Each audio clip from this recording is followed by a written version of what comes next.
How's it going, folks? It's the 5th of the 5th, and this is Beyond Bitcoin. I recently spoke with counterparty developer Adam Krellenstein. The plan had been to discuss the controversy surrounding the OP return transaction as it related to counterparty, but Adam quickly explained why that wasn't actually interesting. What followed was a fascinating, dense, sprawling conversation that covered proof of burn, asset issuance, potential improvements to Bitcoin, and the importance of the first mover advantage.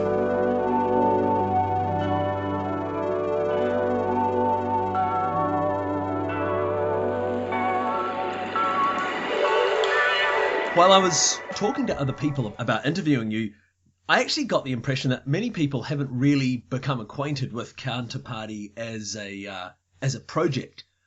And I was wondering if we can actually talk just a bit more about Counterparty, the project itself. I'm fine with that. As a quick point, the op return controversy is very much a red herring. It's not very important. Some people were confused. They thought that Counterparty wouldn't work without the op return in the Bitcoin protocol, and that's just not true. It would be mutually beneficial for us and for Bitcoin, the Bitcoin devs and so on, to have it, but it's not important. It'd be slightly nicer. I don't know if that just addresses the point. It's interesting you say that, because my understanding was that you guys can use the additional keys in another kind of transaction. Was that the case? Yeah, we use public keys. Yeah, in other kinds of transaction. I mean, we want to store data in the blockchain. We want to do it as cheaply and as cleanly as possible. Op return is the best for everyone involved, but there are some ideological objections to using op return because they don't want to encourage other people's use of the blockchain in, I don't know, some certain ways, right? They want to keep Bitcoin sort of pure financial transactions, even though Counterparty fits within that model. And so we use public keys in other kinds of transactions, and it works fine. Yeah, I thought that might have been the case. I thought the op return seemed a really, like you said, clean way of doing it, but I didn't understand why it wouldn't just work the way you already had the system functioning. Sure, yeah, it's funny, yeah. Yeah, that because there's such a huge buzz about this little controversy, when really at the end of the day it seems like it's just a bit of drama. Yeah, it was certainly a bit of drama, yeah. Oh well, there you go. So I guess let's go all the way to the top. I know it's a metacoin protocol. It's built on top of Bitcoin, obviously storing information in transactions. You've got a distributed exchange, and you allow creation of user-designated assets, which can pay dividends. I was just looking at the wallet right now. And most interesting of all, for a lot of people, is that the base currency, XCP, was issued using proof of burn. Because the idea of burning millions of dollars to generate a currency seems a little bit radical. Sure, yeah. I'm pretty sure we're the first project to use proof of burn, and certainly we're the first that burned any amount. It seems extreme, right, and radical. I mean, yeah, Counterparty is I'd say very radical in its I'd say near perfect commitment, in fact, to decentralization. There are no magic addresses in the protocol that anyone has any control over. The contrast is to something like Mastercoin or even Ethereum, where they're doing a more fundraising type approach, and certain people get a lot of money from certain other people, from people who want to create the coin or who want to invest. Counterparty does none of that. The goal is to keep it as true as possible to Bitcoin's vision of a decentralized, fair currency, and proof of burn is I think the right way to do it. Because that way, the success you hope to derive from developing the platform is entirely dependent on the success of the platform itself, right? Yes, and it's not necessary for fundraising. We've bootstrapped the project. We have an incentive to work on it because we burned some XCP, pretty much everyone involved. And it's unnecessary. It opens up for legal questions because there's a promise of returns implicitly when you say give us your money and you'll do well. And yes, exactly. Do you think there is a kind of a promise of returns issue with projects that raise money through their currencies? I'm not a lawyer, but Mastercoin there certainly was. Explicitly in the Mastercoin white papers, there were, J.R. Willett said, my goal will be do well for Mastercoin investors, right? And he used that term, investors. Ethereum is different. They have a much more complicated model because they have those institutional investors who are given a piece of the pre-mine pie, and then they have an IPO type thing, right, where the community at large can invest. And I think in both cases, it's seen as they don't use language that suggests that you're destroying, that you're giving them funds for like the good of the project. There's an incentive for users to send them money, and that's for future returns. Okay, so moving on from proof of burn and distribution like that, I'm interested in how these user-defined assets work and how they're kind of created and brought into existence. I've seen the graphic, I've seen the video and the creation of the assets by the user, but what actually takes place underlying that allows a user to create an asset with all of these properties? It's very simple. The counterparty client is watching the blockchain, right? And they're looking at every transaction in every block. And they see an asset issuance transaction, right? Which is it's a Bitcoin transaction with about 40, 60 bytes embedded in it. And those bytes say, you're creating this asset, this many, it's divisible, it's callable, it's not callable, and that's about it. It just says that you create this. And then every client recognizes this and adds that balance to the issuer's account, right? The issuer's address.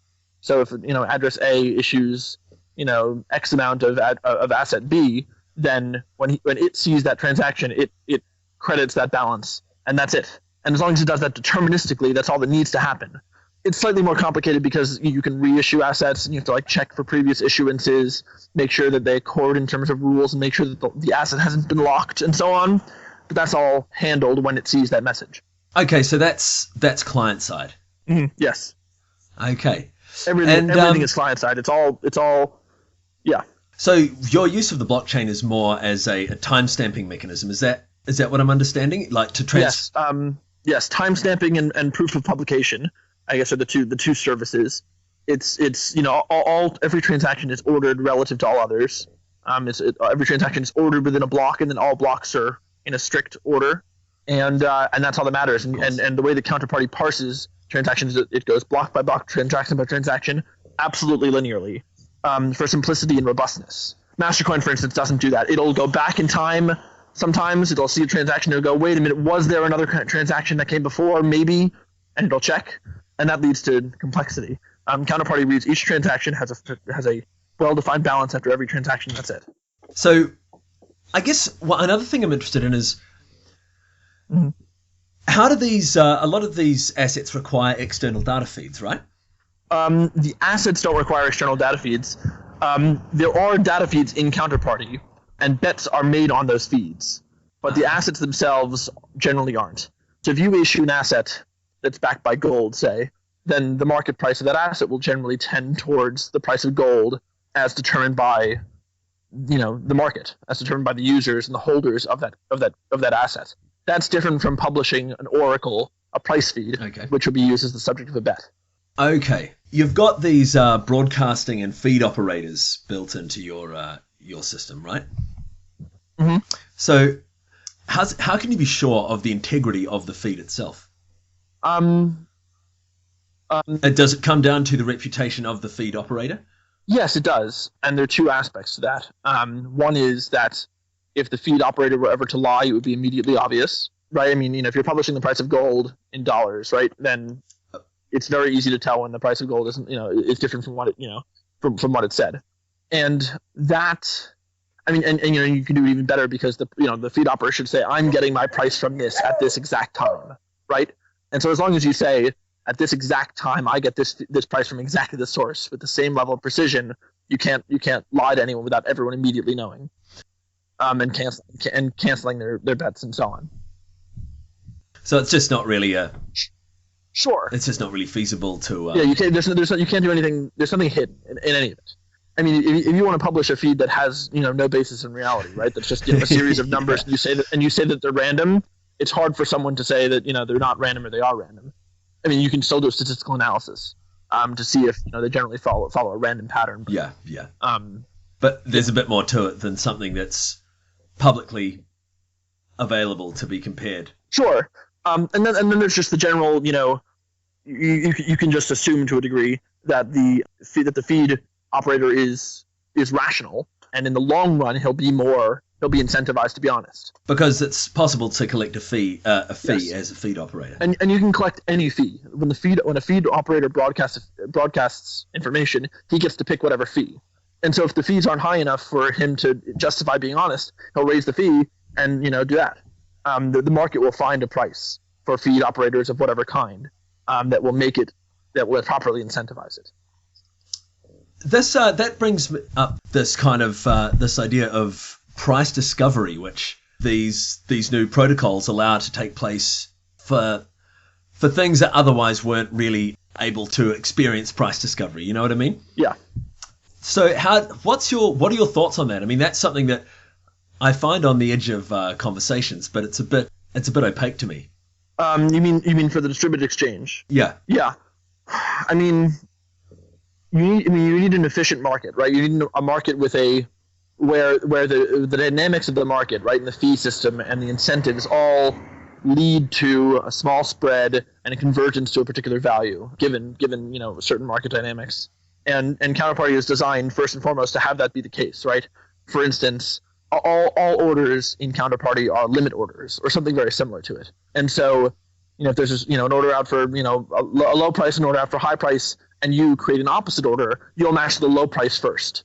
So you'll have a well-defined order book with a well-defined spread and preserve market depth as much as possible. And so all the incentives will be in place for people to publish bids and asks at market prices or very near it. I don't know if that answers your question. Yeah, it does to a point. It's actually, this is one of those concepts. It's a wall that you really need to push through. I speak personally. Yeah. I mean, there's going to be liquidity issues in the near term, but the system and the distributed exchange are designed to scale very well, and they will scale to large numbers of transactions and have price convergence. I see you're there are a few hundred a day, or at least a couple of hundred a day. Yes. I was looking on the exchange there, which is that it's really interesting to see that there's that activity taking place at this stage, because you guys are working with Let's Talk Bitcoin, right? Yes, we are. They're doing heavy testing on testnet in preparation for the launch of LTB coin, and yeah, I mean they're doing great stuff, good testing, and they're planning on really using the platform the way it's meant to be used, right? I mean, with the trivial issuance of a useful asset, and detection of redemption, and all of those useful features, backing it with something interesting and hard to do otherwise. Yeah, it's fascinating that it's. To my knowledge, the Let's Talk Bitcoin, or the LTB coin, is it's the first real third-tier currency that's been produced. Something built using one of these second-generation cryptocurrency tools. Yes, the only other, there are a couple other candidates. One is XBTC. He's currently working on issuing tokens representing Bitcoin, so you can trade the tokens representing Bitcoin instead of Bitcoin itself on the distributed exchange, which because you're trading in counterparty asset for counterparty asset, is actually a little bit easier and faster and smoother and cheaper. Yeah, so he's doing a token, and that's open today, and you can trade XBTC. I'll have to go have a look at that. Yeah, he's doing very cool things on the platform. Yeah. So how does he tie the value of the XBTC to the BTC?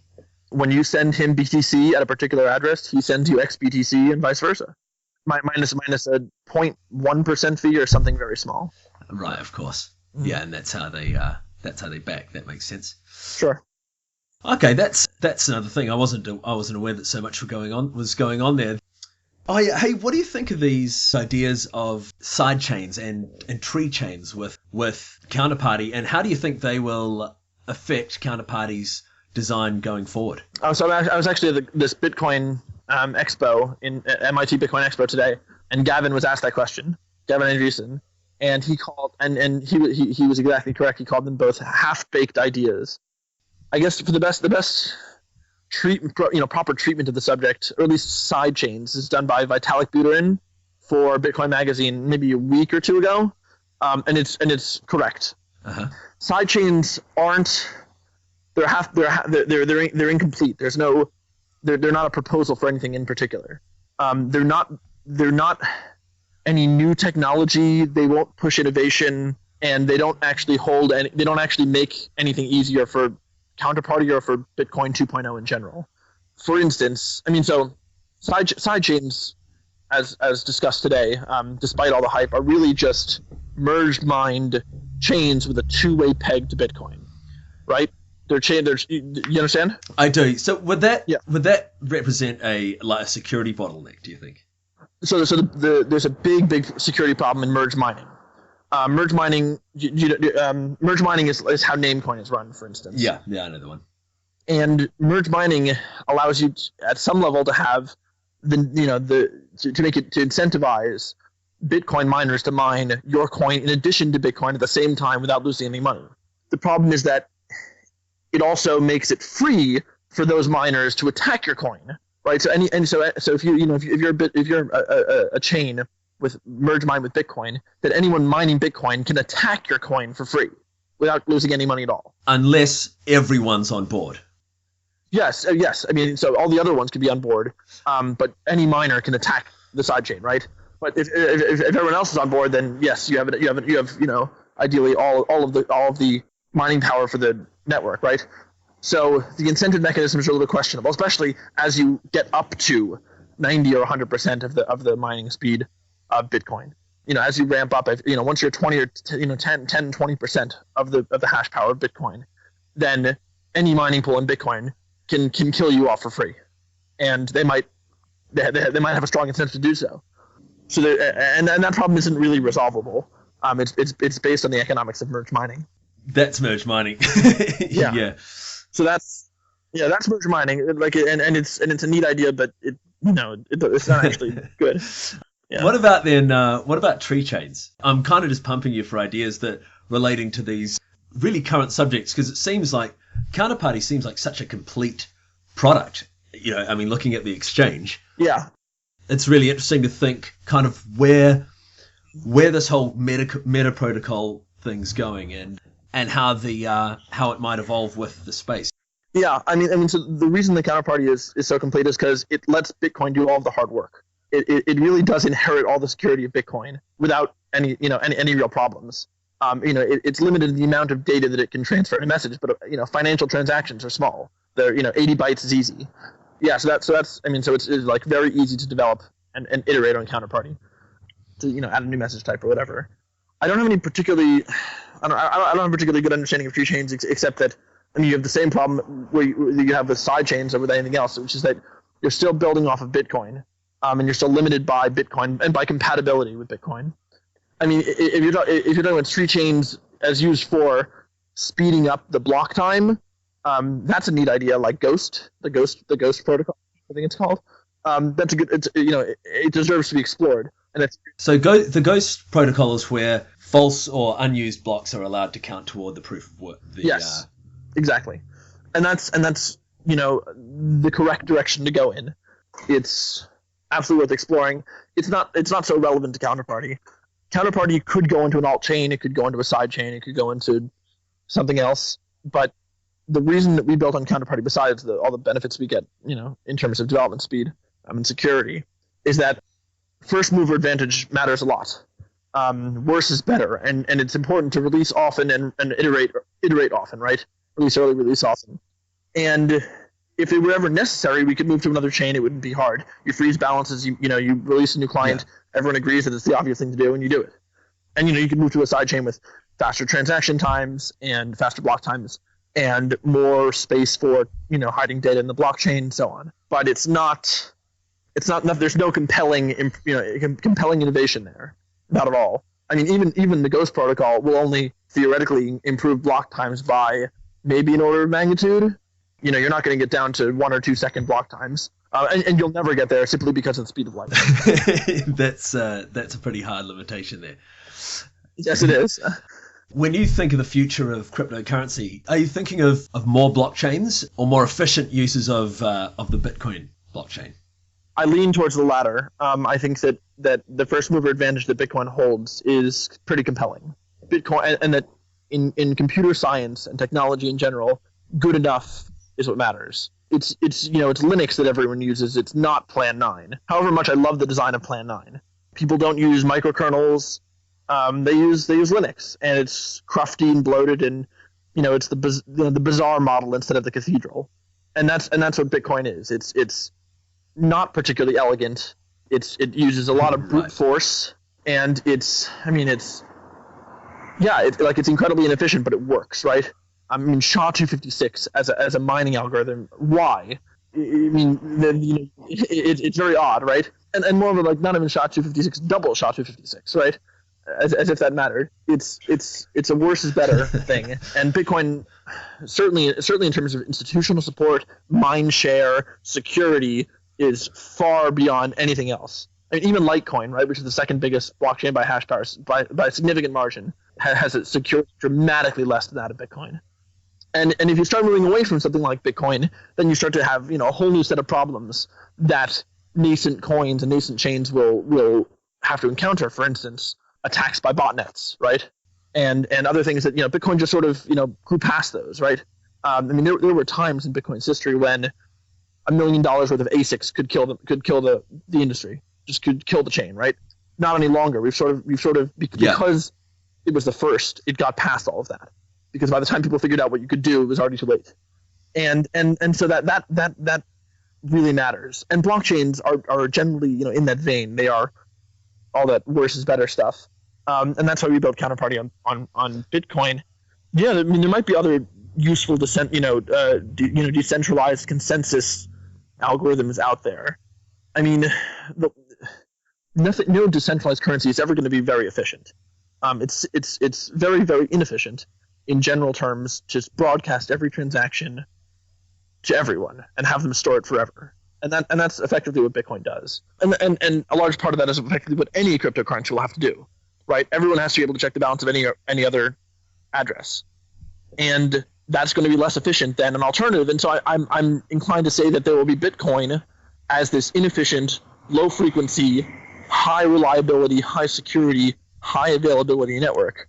And then you'll have off-chain protocols and transactions and layers that do other things, right?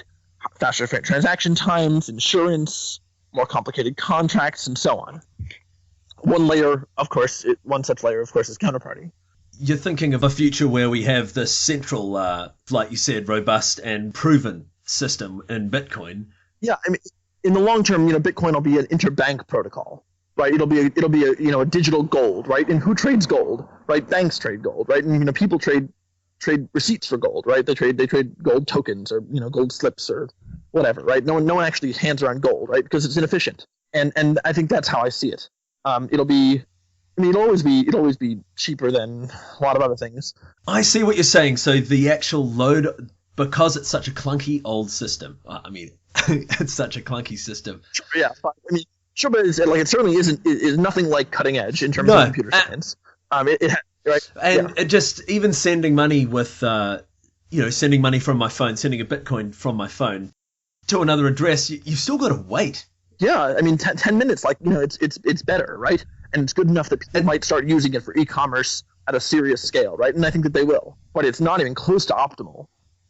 No, and you couldn't use that point of sale in a store without compromising the security of significant risk, yeah, of chargebacks. I mean, or transaction. Yeah, I mean, Bitcoin isn't particularly well suited to point of sale, in my opinion.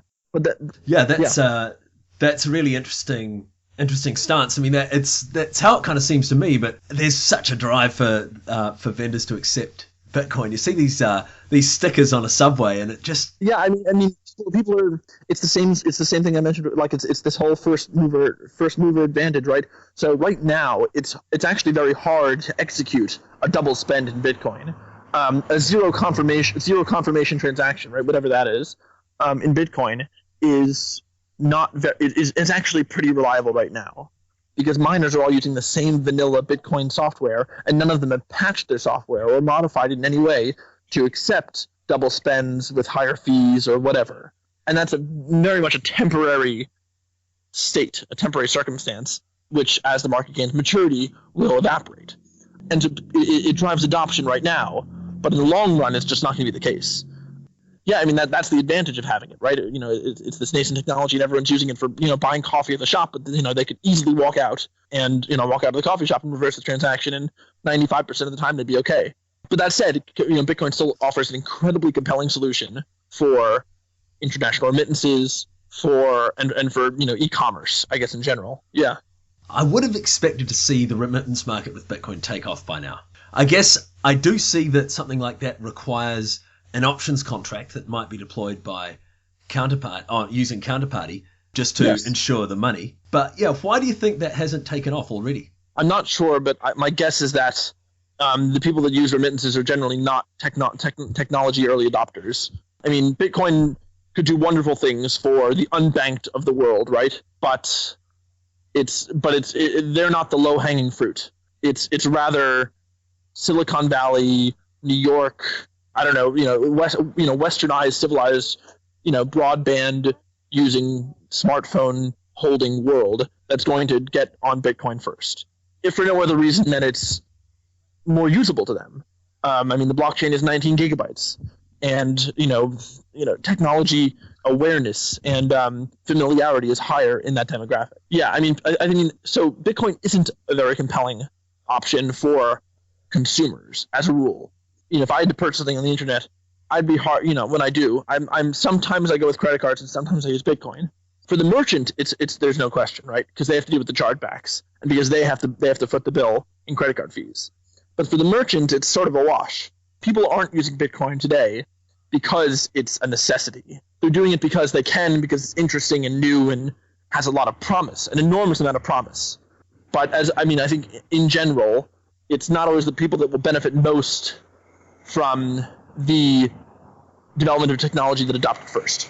It has to be made available to them first, I guess. Yeah. Have you seen any options contracts pegging to currency? I mean, there are, I don't know, a couple centralized exchanges that'll do it. ICBit will do it, I think. I don't know about options. I mean, they'll do. I think you can short Bitcoin, or do, you know, simple futures contracts. I think. Not sure. Is that what you mean? You mean like, you know, just services that provide that feature? Well, I'm thinking more services that utilize that feature to transfer money internationally, or, you know, to ensure their transactions. Oh no, I haven't seen any of that. No, I don't think so.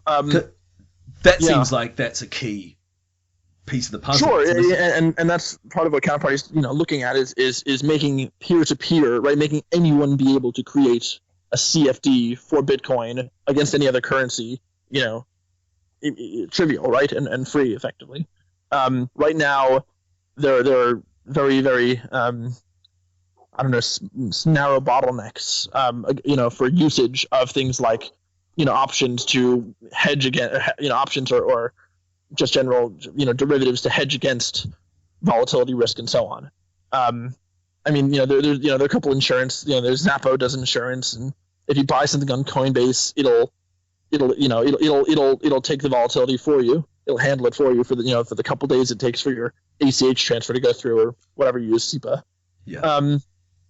But not really. No, it's not a mature market in terms of financial tools. Yeah, I guess that's kind of where we are, isn't it? And well, I mean, you guys addressed just that issue. When did you guys release? 3 months ago? We released the software on January 2nd, I believe. We started the burn that day too. Yeah. That was the command line client. Then we did the web wallet maybe a month ago. The web wallet's amazing. I mean, using that, I lost one of the words from my mnemonic. Yeah. I went to type it in and it came up short. I only had 11 words, and I posted on the forum. I said, "Hey guys, is there any way anyone can help me?" Oh, I saw that. I didn't answer. Okay, yeah. No, but someone did, and I got access. I can't believe that. I mean, I'm not that literate. I don't know how the process works, but to recover that kind of information. But that was pretty amazing, I thought. Sure, yeah. Hey, and right now I'm looking at the Counter wallet. How do I create an asset? So do you have to have 0.5 XCP? I've got that. Okay, then so there's like a bar. Each bar represents an address, In the right, it says address actions. There's a drop-down menu. Click on that. Okay, here we go. Address actions. Create asset right there. It's as easy as that. Yeah. Asset name, description, quantity, divisible, callable. Ah, man, that is amazing how you do that. Yes, and it's there. It says create asset. It's been really great talking to you. Yeah, absolutely. If you have any other, questions, follow-ups, other podcast articles you'd like to write, let me know. Absolutely.